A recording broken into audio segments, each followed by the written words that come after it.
욥기 26장 1절부터 14절까지 말씀 우리 또 함께 같이 읽어보겠습니다.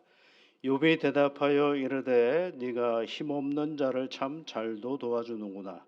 기력 없는 팔을 참 잘도 구원하여 주는구나.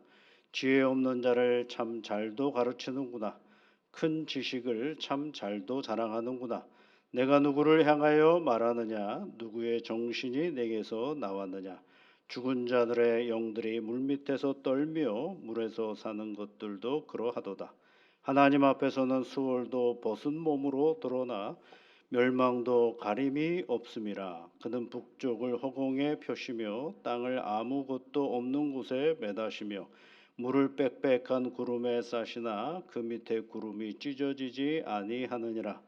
그는 보름달을 가리시고 자기의 구름을 그 위에 펴시며 수면의 경계를 그으시니 빛과 어둠이 함께 끝나는 곳이니라. 그가 꾸짖으신즉 하늘 기둥이 흔들리며 놀라느니라. 그는 능력으로 바다를 잔잔하게 하시며 지혜로 라합을 깨뜨리시며 그의 입김으로 하늘을 맑게 하시고 손으로 날렵한 뱀을 무찌르시나니 보라, 이런 것들은 그의 행사의 단편일 뿐이요 우리가 그에게서 들은 것도 속삭이는 소리일 뿐이니 그의 큰 능력의 우레소리를 누가 능히 헤아리랴. 아멘. 욥의 대답입니다. 이제 욥은 27장에 가 보면 이제 내일 우리가 읽어볼 본문인데요.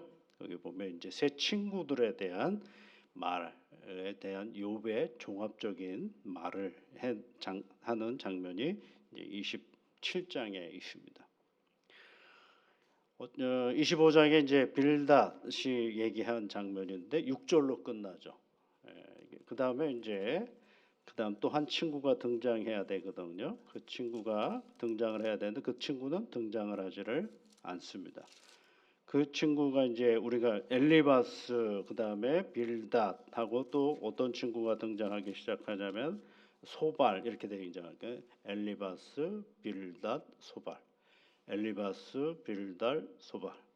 그리고 엘리바스, 빌닷, 소발이 등장해야 되는데 소발이 안 나와요. 이제 끝나는 거예요. 세 친구의 대화가 다 끝나고 이제 욥의 이야기가 계속 진행이 되다가 그다음에 또 한 사람이 등장하는데 아주 이것저것 잘 아는 사람이 등장해. 엘리후라는 사람이 등장을 해요. 그 엘리후라는 사람이 또 이제 엘리후는 누구를 비난하기 시작하냐면 새 친구들에 대하여 마구 혼냅니다.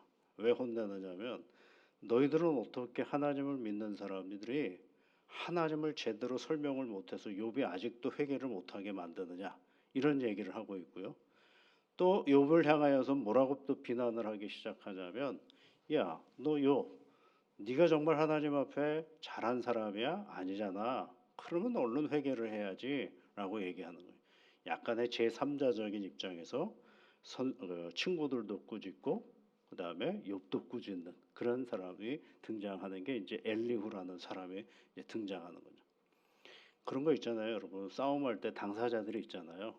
그러니까 엘리후는 꼭 뭐와 같은 사람이에요? 훈수 두는 사람 같은 사람이에요. 이쪽도 비판하고 저쪽도 비판하는.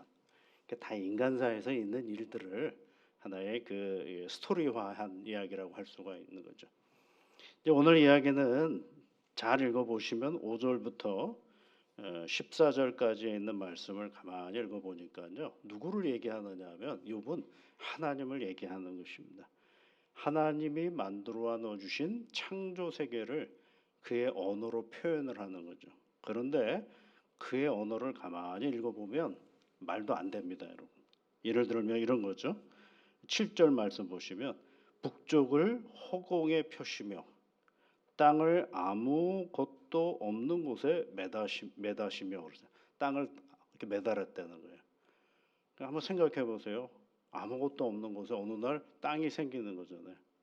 근데 그거를 어떻게 했다 그러면 하나님께서 매달았다. 아무것도 없는 곳에 이렇게 매달아놨다. 이렇게 얘기를 하고 있어요. 8절 말씀을 또 한번 보실까요? 물을 빽빽한 구름에 싸시며 그러죠. 그런데 그 밑에 구름이 찢어지지 아니하느니라 이렇게 돼 있어요. 이거 대단히 그 상상력이 있는 거죠. 예. 하나님께서 물을 빽빽한 구름에 싸셨다라고 되게 이거 뭐예요? 과학적으로 보면 이제 수증기를 얘기하는 거죠. 그런데 그게 뭐예요? 그 무게가 없어요. 구름이 얼마나 가볍습니까? 그런데 그 구름을 찢어지지 아니하였다.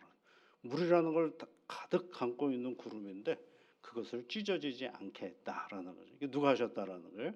하나님이 하셨다라는 거죠. 그다음에 또 이런 표현도 있어요. 12절 말씀에 11절 그가 꾸짖으신즉 하늘 기둥이 흔들리며 놀라느니라. 막 천둥이 치고 지진이 움직이고 막 이러는 걸 뭐라고 생각해요? 하나님의 꾸짖음이라고 얘기를 하는 거죠. 그런데 과학적인 언어로는 말도 안 되잖아요. 그다음에 12절 말씀도 보세요. 그의 능력으로 바다를 잔잔하게 하시며 지혜로 라합을 깨뜨리시며 13절에는 그의 입김으로 하늘을 맑게 하시고 손으로 날렵한 뱀을 무찌르시나니 이런 표현들이 있어요. 이게 창조주 하나님을 이야기하는 욥의 언어입니다. 하나님께서 행하신 일들을 얘기를 하는 거죠. 그럼 왜 욥이 갑자기 이런 얘기를 했느냐? 빌닷이 뭐라고 얘기를 했느냐면 여러분 25장 2절 말씀을 한번 보시면요. 하나님은 주권과 위엄을 가지셨고 높은 곳에서 화평을 베푸시느니라라고 얘기를 하고 있어요. 높은 곳이고 주권과 위엄을 얘기했어요. 그런데 주권과 위엄하면 안 다가오거든요. 우리는 잘. 그런데 욥은 그 하나님의 주권과 위엄을 자기가 살아가는 세상 속에서의 언어로 고백을 하는 거예요. 와, 하나님께서 저 구름 물을 빽빽하게 구름에 싸셔서 가지고 그 구름이 찢어지지 않아. 이거 얼마나 놀라운 일이야. 그러니까 일종의 상상의 언어로 아이들에게 설명해 주는 것처럼 이해를 하는 거죠. 아이들한테 여러분 이 수증기가 땅에서 올라가 가지고 거기에서 이렇게 뭐 흩어져 가지고 거기에 물이 있는 거야. 그럼 걔네들이 이해를 합니까? 잘 못하죠. 그러나 그 위에 하나님께서 그것을 다 붙잡고 계셔 가지고 그런 것들이 흩어지지 않는다라고 얘기해요. 그러니까 이 빌닷이 이야기하는 하나님의 주권과 하나님의 위엄은 하나님의 입장에서 얘기를 하는 거라면 욥은 이 땅에서 살면서 자기가 경험한 하나님의 창조 세계를 자기의 언어로 고백하는 것입니다. 그래서 여러분 사람이 맞쓰는 언어는요 두 개의 언어가 있어요. 하나는 과학의 언어가 있고 또 하나는 그다음에 이제 종교의 언어, 고백의 언어가 있는 것입니다. 그래서 욥은 지금 뭘 얘기하는 거냐면 자꾸 욥은 하나님으로부터 하나님을 거부하는 사람, 하나님께 대항하는 사람이라고 자꾸 얘기를 하는데 아니거든요. 출발은 하나님을 대항하는 사람이 아니에요. 그 출발은 하나님을 고백하는 사람으로부터 출발하거든요. 욥도. 그래서 그 고백의 언어로 시작했던 그의 신앙의 자리가 자기의 일상의 자리가 흔들리면서 어떤 언어로 바뀌었느냐면 질문의 언어로 바뀌는 거죠. 하나님 왜 이러십니까? 하나님 왜 이러십니까? 그러면서 자꾸 논쟁하게 되는 그런 과정으로 가는 것이죠. 과학의 언어는 자연을 증명하며 자연 현상들을 증명하고 논리적으로 이야기를 합니다. 그런데 믿음의 언어는 그 과학의 세계조차도 누가 하나님께서 운행하신다라고 얘기를 하는 게 이게 바로 믿음의 언어인 것입니다. 그래서 이 과학의 언어는 되게 건조합니다. 사실만 증명을 하면 되니까. 그래서 거기에는 사람이 살아가는 인생의 진리와 관련이 전혀 없어요. 그러니까 되게 건조하죠. 재미도 없고. 그러나 사람 살아가는 세상 속에서의 이 고백의 언어는 굉장히 힘 있고 능력이 있죠. 그래서 우리가 교회를 다니면서 어떤 언어가 많아져야 되느냐면 고백의 언어들이 많아져야 되는 것입니다. 여러분 잘 생각해 보면 신앙은 뭐로부터 시작하느냐면 고백으로부터 시작하는 거거든요. 그래서 고백하는 사람들이 서로 모여서 신앙생활을 하다 보니까 서로 안 맞는 사람들이 있죠. 이제 그걸 안 맞으면 그다음부터 뭐 하는 거야? 논쟁을 하는 거죠. 너랑 나랑 안 맞으니까 자꾸 자기에게 맞추려고 하는 거죠. 그러면 뭐 하게 돼요? 싸우게끔 되어 있어요. 그 싸우려고 할 때 여러분 딱 다시 돌아가야 돼. 아, 나는 고백하는 사람이었지. 그러니까 그 사람은 그 사람대로 하나님을 고백하는 겁니다. 그러니까 싸울 일이 없어요. 사실은 교회라는 데가 각자 주어진 영역에서 하나님을 고백하는 거기 때문에 그렇습니다.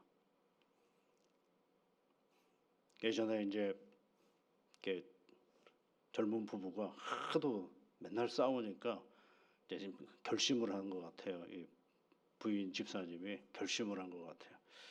도대체 난 이제 못 살겠다라고 생각을 하고, 그래서 이제 그래도 교회 목사님한테 가서 얘기를 한번 해봐야 되겠다 생각하고 제가 사무실로 한번 찾아오신 적이 있어요. 참 이상하죠? 문제들은 자기들이 다 이렇게 놓고선 곤란한 건 다 목사님한테 가서 얘기를 해요. 참 곤란하잖아요. 그래서 이제 그런 얘기를 했죠. 처음 결혼을 할 때 논리적으로 결혼을 했습니까? 아니죠. 처음에는 자 죽자 사자고 고백만 했잖아요. 너 없으면 못 산다라고 결론을 내리고, 그리고 어른들이 이거는 저렇고 저건 이렇고 해서 이렇게 하니까 선택을 잘하거라라고 했는데 다 무시하고 고백하고 결혼을 하지 않았습니까? 시작은 고백으로 해서 시작을 했는데 서로 다른 사람이 모여서 사는 건 뭐가 되지? 부딪힘이라는 게 있을 수밖에 없잖아요. 생활의 습성이 서로 다르고, 그리고 어떤 사물을 바라보는 관점이 서로 다르고, 그리고 같이 사는 자리에 굉장히 이기적일 때도 있고 다양하거든요. 그러니까 거기에는 이제 뭐가 서로 드러나기 시작하냐면 선후가 드러나기 시작하고, 그 다음에 논리가 드러나기 시작하고, 누가 맞느냐 누가 틀리느냐 시비가 등장하기 시작하는 거죠. 왜요? 부딪힘이라는 게 다 그런 거거든요. 그러다 보니까 어떻게 해요? 나를 따라올 것 줄 알았는데 안 따라오고, 내가 따라가야 될 것 같은데 안 따라가기도 하고 난리가 나는 거죠.